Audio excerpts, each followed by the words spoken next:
Bismillahirrahmanirrahim. Assalamualaikum warahmatullahi wabarakatuh. Pada kesempatan ini kita akan membahas sebuah contoh soal yang berkaitan dengan materi perpindahan kalor, ya. Jadi materi ini masih masuk dalam materi kalor. Oke.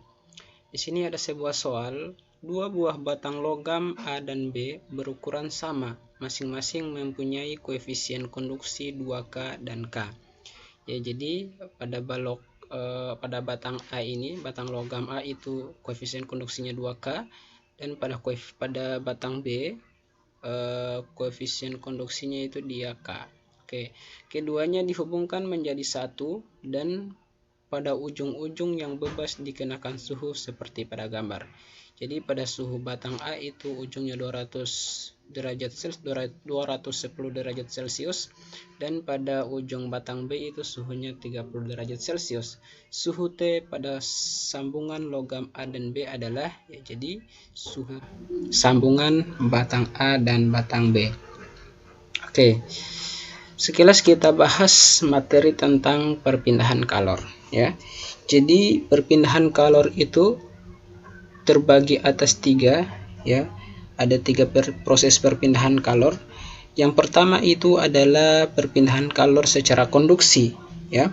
Dimana perpindahan kalor secara konduksi ini dia apabila kalor itu menjalar melalui zat perantara tanpa disertai perpindahan zat.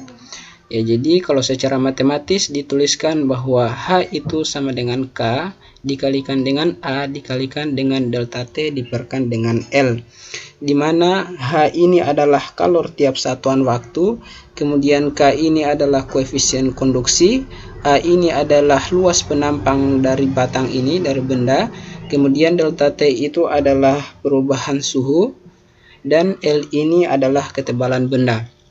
Oke.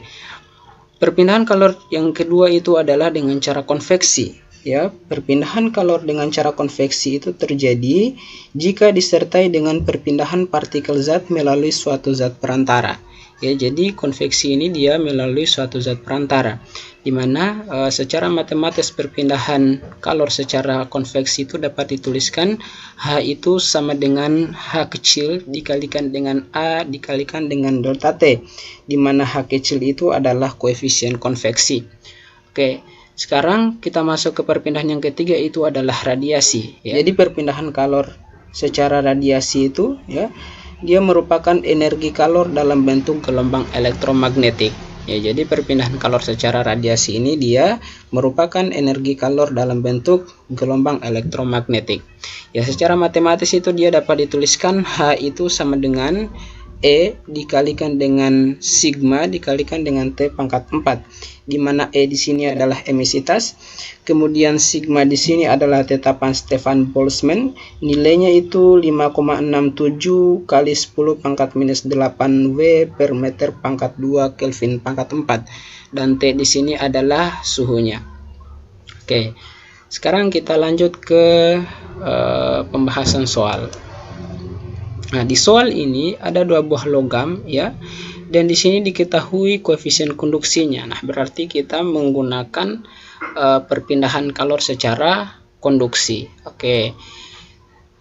Karena di sini ada dua buah batang, maka yang ditanyakan itu adalah suhu dari sambungan kedua batang logam ini. Maka di sini bisa kita gunakan yang namanya perbandingan, ya. Jadi HA itu sama dengan HB. Nah, kita masukkan persamaan untuk konduksi, ya. KA, ya, untuk benda A berarti KA dikalikan dengan luas penampang di A, benda A di batang A maksudnya, dikalikan dengan delta TA diperkan dengan LA sama dengan KB dikalikan dengan AB dikalikan dengan delta TB diperkan dengan LB. Oke. Sehingga di sini, ya, A ini bisa kita eliminasi karena di sini dijelaskan bahwa berukuran itu masing-masing, ya, mempunyai ukuran masing-masing itu sama. Nah, jadi berarti A itu luas penampang batang A dengan luas penampang batang B itu sama. Jadi di sini bisa kita eliminasi, ya. Kemudian selain luasnya, yang bisa kita eliminasi itu adalah ketebalannya, karena dia memiliki ukuran yang sama, ya. Jadi ketebalannya juga sama, sehingga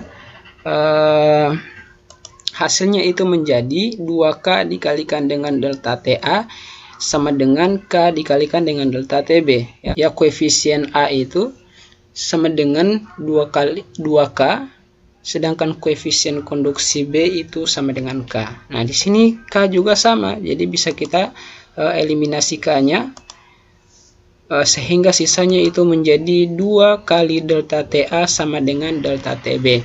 Nah, kita uraikan yang delta TA ini, berarti karena suhu campuran berarti TA dikurangi dengan TC ya. Karena kenapa suhunya TA itu lebih tinggi daripada TB, artinya bahwa suhu campurannya itu pasti akan berada di tengah-tengah ini. Pasti kalau misalkan berada di tengah-tengah, dia pasti akan lebih kecil daripada suhu benda A dan akan lebih besar daripada suhu benda B. Makanya di sini TA dikurangi dengan TC, suhu akhir dikurangi dengan suhu awal. Kemudian di sini sama dengan TC dikurangi dengan TB ya. TC berarti suhu campurannya dikurangi dengan suhu batang B. Oke, kita masukkan nilainya. 2 TA itu sama dengan 210 derajat Celcius dikurangi dengan TC yang akan kita cari nilainya. Kemudian sama dengan TC, suhu campurannya dikurangi dengan 30. Nah, kita kali masuk ya, gunakan operasi matematika di sini. 2 kali 210 itu sama dengan 420. Kemudian 2 dikalikan dengan minus TC itu sama dengan minus 2 TC. Nah, sama dengan TC dikurangi dengan 30. Nah, kita kumpulkan yang memiliki variabel. Nah, jadi 420 ini ditambahkan dengan 30 ya, karena di sini minus, kalau pindah ruas itu jadi plus, berarti 420 tambahkan 30. Kemudian TC ya, yang minus 2 TC ini kalau pindah ruas pasti jadi tambah. Oke, kita bawa ke sini sehingga hasil yang diperoleh itu berarti 420 tambah 30 sama dengan 450 sama dengan 3 TC. TC ditambahkan dengan 2 TC ya, itu hasilnya 3 TC. Berarti kalau untuk mencari TC itu sama dengan 450 dibagikan dengan 3, hasilnya itu TC sama dengan 150 derajat Celcius ya. Jadi suhu pada sambungan batang A dan batang B itu sebesar 150 derajat Celcius. Nah, jadi opsi yang benar itu ada di D ya. Oke, saya kira sekian yang bisa saya jelaskan. Semoga bisa dipahami dan bisa bermanfaat untuk teman-teman. Semoga bisa mempermudah saat mengerjakan soal-soal seperti ini. Bila ada kekurangan mohon dimaafkan. Saya akhiri dengan ucapan wassalamualaikum warahmatullahi wabarakatuh.